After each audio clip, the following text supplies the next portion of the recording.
اللهم صل على محمد وآل محمد. اللہ اکبر. یا رسول اللہ، نعرہ رسالت، یا رسول اللہ. نعرہ حیدری، حیدری، حسینیت، زندہ باد، حسینیت، زندہ باد، یزیدیت، مرد آباد، یزیدیت، مرد آباد. اہل بیت کے دشمنوں پہ لعنت، بے شمار، لعنت، بے شمار. خاندان زہرا پر بلند تر صلوات. اللہم صلی علی محمد و آل محمد و فرجہ. اس کو آگے کر دیں.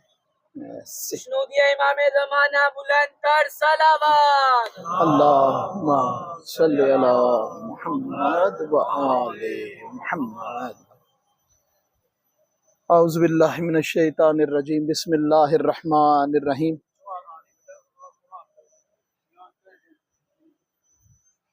الحمد للہ رب العالمین وعاقبۃ المتقین. الصلاۃ والسلام علی حبیب قلوبنا و طبیب ذنوبنا ابی القاسم محمد. اللہم صلی علی محمد وآلہ وأہل بیتہ الطیبین الطاہرین المعصومین ولعن اللہ علی اعدائہم اجمعین. اما بعد فقد قال رسول اللہ صلی اللہ علیہ وآلہ وسلم بسم اللہ الرحمن الرحیم. حسین منی وانا من الحسین صلوات.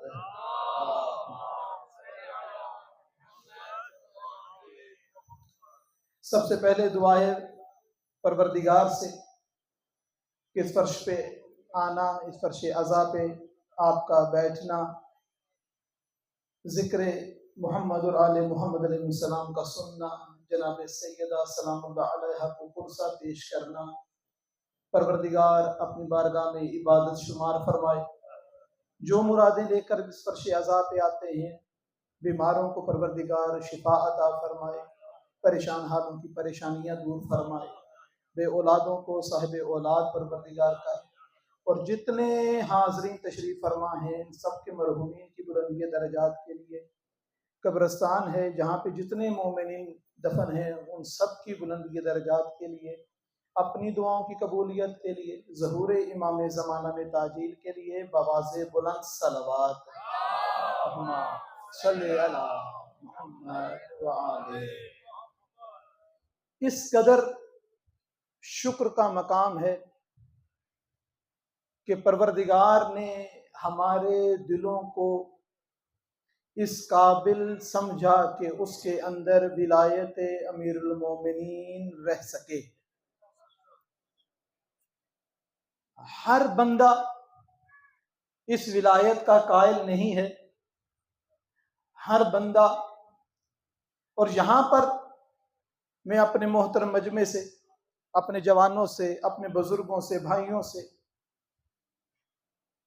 فقط سید ہونا انسان کے لیے قابل فخر نہیں ہونا چاہیے کہ سید ہے، سید گھر میں پیدا ہو گیا. ماشاءاللہ سوشل میڈیا سے وابستہ ہیں، ایسے ایسے سادات سوشل میڈیا پہ نظر آئے جو جناب علی علیہ السلام کی فضیلت کم کر رہے تھے. ایسے سادات اپنے آپ کو سید کہنے والے جو جناب امیر کی فضیلت دوسروں کے مقابلے میں کم کر رہے تھے، اور ایک غیر سید جناب امیر کی سید فضیلت کو بڑھا رہا تھا. جناب حضرت امام جعفر صادق علیہ السلام کا ارشاد گرامی، مولا فرماتے ہیں کہ بے شک میں اولاد علی میں سے ہوں، بے شک میں اولاد علی ابن ابی طالب میں سے ہوں، مگر میرے لیے فضیلت یہ ہے کہ میں ولایت علی پہ ہوں. فضیلت کیا ہے؟ فضیلت کا مقام کیا ہے؟ اب ہمارا ولایت علی پر ہونا باعث فضیلت ہو ہماری، ہم ولایت علی پر ہیں، ہم باعث فضیلت ہیں، ہمارے لیے فضل ہے۔ میں نے کیوں کہا؟ کیونکہ مولا صادق فرما کے گئے ہیں کہ سید ہونے سے زیادہ ولایت علی پر ہونا یہ زیادہ فضیلت والا ہے۔ مولا کیوں؟ کہا کہ بہت سے ایسے ہیں کہ جو ہوں گے تو اولاد علی سے، مگر ولایت علی پر نہ ہونے کی وجہ سے جہنم میں جائیں گے، اور بہت سے ایسے ہوں گے جو غیر سادات ہوں گے مگر ولایت علی کا دفاع کرنے والے، ولایت علی علیہ السلام کا دم بھرنے والے ہوں گے۔ وہ غیر سادات ہوتے ہوئے بھی ایسے ہوں گے کہ جنت ان کے منتظر رہا کرے گی۔ صلوات پڑھیں محمد اور آل محمد پر۔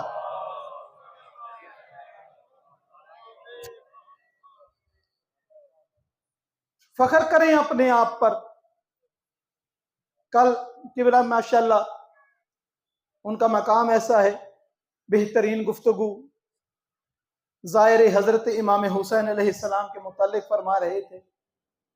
میں جو کل ذکر کر رہا تھا کہ ہمارا ایک ایک عمل جو راہ عزاداری میں ہم کرتے ہیں، وہ عزاداری سے متعلق پڑھنے کے حوالے سے ہو یا سننے کے حوالے سے ہو یا اس کے اندر کسی بھی طریقے کی شرکت کے حوالے سے ہو، مولا حسین علیہ السلام کی نظر ایک ایک کے عمل پہ رہتی ہے۔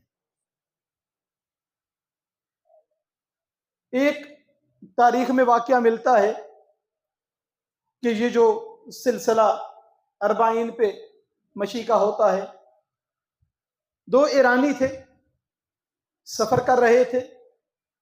جو افراد مشی میں شرکت کر چکے ہیں، پروردگار انہیں دوبارہ اس میں شرکت کی توفیق عطا فرمائے، اور جو حسرت دل میں لے کر بیٹھے ہوئے ہیں، پروردگار سب کو معصومین علیہ السلام کے روزوں کی زیارت نصیب فرمائے۔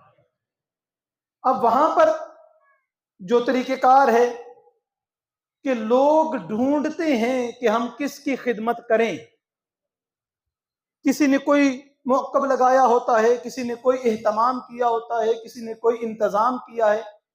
جس کے پاس کچھ نہیں ہوتا وہ عزاداروں کے جوتے صاف کرنے بیٹھ جاتا ہے، ان کی ٹانگیں دبانے بیٹھ جاتا ہے، ان کے پیر دبانے بیٹھ جاتا ہے، کچھ بھی نہیں کر سکتا۔ جو کچھ اس کے بس میں ہوتا ہے وہ عزاداروں کے لیے، وہ آئے ہوئے زائرین کے لیے وہ کرتا ہے۔ اسی طریقے سے یہ 2 ایرانی بھی جو ہیں وہ گزر رہے تھے کہ ایک بزرگ نے آ کر کہا کہ آپ میرے گھر میں آ کے بیٹھیں، کھانا کھائیں۔ انہوں نے کہا ٹائم نہیں ہے، ٹائم بڑا شارٹ ہے، جلدی جلدی جانا ہے۔ کہا صرف میرے گھر آ کے بیٹھ جائیں، 2 لقمے گھر میں میرے کھا جائیں۔ صلوات پڑھیں محمد اور آل محمد پر۔ برائے صحت و سلامتی علماء حق کا بآواز بلند صلوات۔ اللہم صلی۔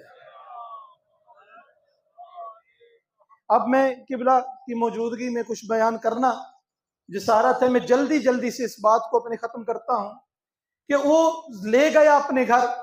اب وہ گھر میں جا کے بیٹھے تو انہوں نے دیکھا کہ اس کی گھر کی دیوار پہ تصویر لگی ہے، کوئی قبر بنی ہے، کوئی تابوت ہے۔ تو حیران ہوئے یہ گھر میں کیسی تصویر اس نے لگائی ہے؟ عزاداروں کی خدمت کر رہا ہے، یہ زائرین کا خدمتگار ہے، تو یہ تصویر کیسی ہے اس کے گھر میں؟ انہوں نے پوچھا یہ تصویر کیسی ہے؟ کہنے لگا پہلے آپ کچھ تناول فرمائیں، کچھ کھا لیں، بعد میں بتاؤں گا یہ تصویر کیا ہے۔ جب وہ کھانا کھا چکے تو انہوں نے پوچھا کہ ہمیں بتائیے کہ یہ تصویر کیسی ہے؟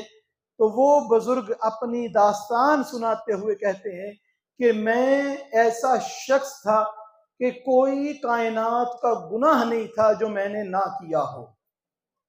میں بہت بڑا گنہگار، بہت بڑا خطا کار، گناہ کرنا فخر سمجھتا تھا۔ آل محمد علیہ السلام سے میرا کوئی تعلق اور واسطہ نہیں تھا۔ کہا یہ دن آئے، میں نے سوچا کہ جا کے اس رستے پہ چلتا ہوں جہاں پہ یہ لوگ سفر کرتے ہیں، ان کی جیب کاٹوں گا، ان سے پیسے چوری کروں گا، اپنا کاروبار چمکاؤں گا، اپنے معاملات کو بہتر کروں گا۔ یہ نکل گیا۔ یہ کہتا ہے کہ جب میں گیا نا تو جگہ جگہ پہ کھانوں کا انتظام تھا، چائے کے سٹال لگے ہوئے تھے کہ میں ایک جگہ پر رکا چائے پینے کے لیے، میں کپ پکڑا نا تو جس نے وہ انتظام کیا ہوا تھا، موقف لگایا ہوا تھا، کہ اس نے مجھے روک دیا کہ یہ زائرین امام حسین کے لیے ہے، چوروں کے لیے نہیں۔ تو اس کو رکھ دے یہاں پر۔ اس نے کہا چلو تم نہیں پلاتے تو کوئی اور پلا دے گا۔ کوئی ایک جگہ ہے، یہ آگے بڑھا، دوسرے موقف پہ رکا، چائے پینا چاہتا تھا کہ وہ موقف والا کہتا ہے کہ سارا سال تو اپنی مرضی کرتا ہے، آج ہم سب عزادار امام حسین علیہ السلام، زائرین امام حسین علیہ السلام کی خدمت کے لیے اکٹھے ہوئے ہیں، تو بھی کچھ کر لے۔ کہا میں کیا کروں؟ کہا لا، جا جلدی جا اور 2 کلو چینی لے آ۔ یہ گیا، 2 کلو چینی پکڑی۔ جب چینی لے کے واپس آ رہا تھا نا، تب رستے میں ایک اور موقع پہ رک کے چائے پینے کے لیے بیٹھا، چینی رکھی۔ وہ موقع والا سمجھا کہ شاید یہ حصہ ڈالنے کے لیے آیا ہے، چینی اٹھائی اور اس نے اپنے برتن میں انڈیل دی۔ اب یہ چپ کر کے خاموش ہو کے دیکھ رہا تھا، بات نہیں کرتا، کسی چیز سے منع نہیں کرتا۔ کہا 2 کلو ہے، میں 2 کلو اور لے آؤں گا۔ چائے پیتا ہے، اٹھتا ہے اور لینے کے لیے کہ میں چینی لوں اور جس نے منگوائی تھی اس کو جا کے دے کر آؤں۔ وہاں پر چینی کے ارادے سے اٹھتا ہے نا تو دل سینے میں درد ہوتی ہے، ہارٹ اٹیک ہوتا ہے اور یہ اس کی روح پرواز کر جاتی ہے۔ اب یہ دیکھتا کیا ہے کہ مجھے غسل دیا جا رہا ہے، مجھے کفن دیا جا رہا ہے، میرے تابوت کو، میری میت کو قبر کے کنارے پہ لے کر گئے اور قبر کے کنارے پہ 2 فرشتے کھڑے ہیں جن کی آنکھوں سے ہیبت نظر آ رہی ہے کہ ایسے انتظار میں ہیں کہ میں آؤں اور یہ میرے اعمال کی جزا مجھے دیں۔ اب جب میں نے ان کو دیکھا، اب میں دل میں سوچ رہا تھا کہ پروردگار سے کس عمل پہ معافی مانگوں کہ ساری زندگی گناہ میں گزار دی، ساری زندگی معصیت پروردگار میں بتا دی۔ قبر کے سامنے 2 فرشتے عذاب والے نظر آ رہے ہیں، کون سا عمل پیش کروں؟ میری تو کوئی نیکی نہیں کہ جس کے وسیلے سے خدا میرے گناہ کو معاف کر دے۔ کہتا ہے بھی میں سوچ رہا تھا کہ میرے شانے پر ایک ہاتھ آیا اور ان ملائکہ کو مخاطب کر کے کہا کہ میرے دوست کو غصے سے کیوں دیکھتے ہو؟ بس میں ختم کر رہا ہوں جلدی سے جی۔ غصے سے کیوں دیکھتے ہو؟ اب وہ ملائکہ کی نظریں جھک گئیں اور عرض کرنے لگے، اے ابا عبداللہ امام حسین علیہ السلام، یہ بڑا گناہ گار ہے، یہ بڑا خطا کار ہے، اس کے نامہ اعمال میں بے حد گناہ لکھے ہوئے ہیں۔ مولا فرماتے ہیں تم نے دیکھا نا کہ یہ میرے زائرین کے لیے چینی لے کر آیا تھا؟ کہا ہاں۔ کہا ہر دانے کے بدلے اس کا گناہ معاف کر دو، ہر دانے کے بدلے۔ کہا مولا دانے کے بدلے بھی معاف کرتے ہیں نا، اس کے نامہ اعمال میں پھر بھی موجود ہیں۔ کہا اچھا، یہ اور لینے جا رہا تھا، اس کو بھی بیچ میں شامل کرو، ہر دانے کے بدلے اس کا گناہ معاف کر دو۔ اور اس کو مخاطب کر کے کہتے ہیں کہ دیکھ واپس جا، اور جب دوبارہ آئے گا نا تو ہمارے لیے باعث شرمندگی نہ بننا۔ تو یہ کہتا ہے کہ وہاں پر میری آنکھ کھلی، میں ہوش میں آیا اور یہ میری قبر نکلی ہوئی تھی، یہ میرا تابوت تیار تھا۔ مولا حسین علیہ السلام نے 2 کلو چینی کی وجہ سے، جو میں نے خلوص کے ساتھ حصہ ڈالنا نا اس میں کہ میں زائرین امام حسین علیہ السلام کی مدد کروں، حضرت جناب سرور کائنات حضرت محمد مصطفیٰ صلی اللہ علیہ وسلم کا ارشاد گرامی ہے۔ مولا فرماتے ہیں کہ جو شخص میرے حسین کی مظلومیت کو بیان کرے اور 10 افراد کی آنکھوں میں آنسو آ جائیں گے نا، میں ایسے شخص کے ساتھ محشر کے میدان میں کھڑا ہوں گا۔ مزید فرماتے ہیں کہ 10 نہیں، کوئی شخص میرے مظلوم، میرے بیٹے کی مظلومیت کو بیان کرے اور 3 افراد کی آنکھوں میں آنسو آ جائیں، میں ایسے شخص کے ساتھ محشر کے میدان میں کھڑا ہوں گا۔ مولا حسین کی مظلومیت کو دیکھیں گے کیا ہے؟ رسول خدا فرماتے ہیں کوئی ذکر کرنے والا، کوئی خطاب کرنے والا، کوئی واعظ میرے نواسے حسین کی مظلومیت بیان کرے اور صرف ایک شخص کی آنکھوں میں آنسو آ جائے، محشر کے میدان میں اس کے ساتھ کھڑا ہوں گا۔ اللہ لعنت اللہ علی القوم الظالمین۔ بر محمد و اہل بیت محمد صلوات۔